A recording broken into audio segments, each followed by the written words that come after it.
আসসালামু আলাইকুম। আমার আজকে ছোট ভাতিজাকে কিরগিজস্তান প্রবাসে পাঠাবো, তার জন্য সবাই দোয়া করবেন। কখনো ফুলের টোকাও দেই, এই জন্য আমরা একটি প্রাইভেট কার ভাড়া নিয়ে এসেছি।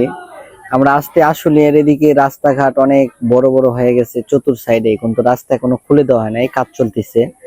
তো বাংলাদেশের উন্নত কতটুক হয়েছে, ঢাকার আশেপাশে আশুলিয়ার এয়ারপোর্টের আশপাশ দেখলে মনে হয় যে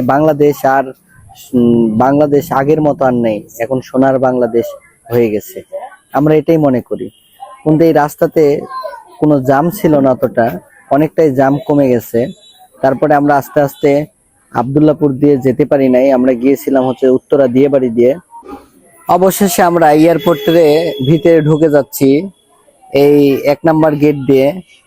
দেখতে থাকুন, এয়ারপোর্টের আশেপাশে নতুন এয়ারপোর্ট কবে চালু হবো সঠিক বলতে পারি না।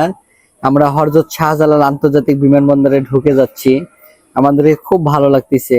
তারপরেও বুক ভরা কষ্ট, আমার ছোট একটা ভাইস্তে, সে বংশের বড়, তাকে দিতে হচ্ছে সেই দূর প্রবাসে। তার জন্য সবাই দোয়া করবেন, তার যাতে লক্ষ্য সে যাতে পৌঁছতে পারে।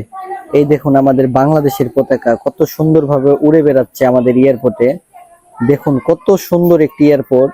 যারা এখনো এয়ারপোর্টে কখনো ঘুরতে যান নাই, তারা অবশ্যই একবার এয়ারপোর্টে ঘুরে আসবেন, দেখবেন যে সেখানে মানুষের কান্না, হাহাকার, কেমন মানুষ সেখানে কি অবস্থায় থাকে, কথা বলার ভাষা হারিয়ে ফেলে। যত বড়ই সেই শত্রু হোক আর যেই হোক, যখন তাকে বাহিরে পাঠাতে যায় তার মনে হয় কলিজা ছিঁড়ে যায়। এখানে হাজারো মানুষ কান্নার ঢল বয়ে যায় প্রতি মুহূর্তেই, আমরা দেখে থাকি এবং অন্যের কান্না দেখে নিজের চোখের পানি ধরে রাখতে পারি। সবকিছু পাওয়া গেছে আর তাকে বিদায় দিচ্ছি, বুক ভরা কষ্ট নিয়ে এবং আনন্দ নিয়েই তাকে বিদায় দেওয়ার চেষ্টা করতেছি। আর এটা হৃদয় ভাঙা কান্নারই জায়গা, কেউ সুখের কান্না কানে, কেউ দুঃখের কান্না কানে। আমার এই ভাইসটার জন্য সবাই দোয়া করবে। আমার ভাইস্তার আম্মু অনেক কান্না করতেছিল, আমি তার কাগজপাতি গুছিয়ে দিচ্ছিলাম যে বাবা কোনো কাগজ যাতে ফেলে রেখে যেও না, সবগুলা গুরুত্বপূর্ণ কাগজ সাবধানে নিয়ে যাবে, প্রস্তুত করে দিচ্ছিলাম।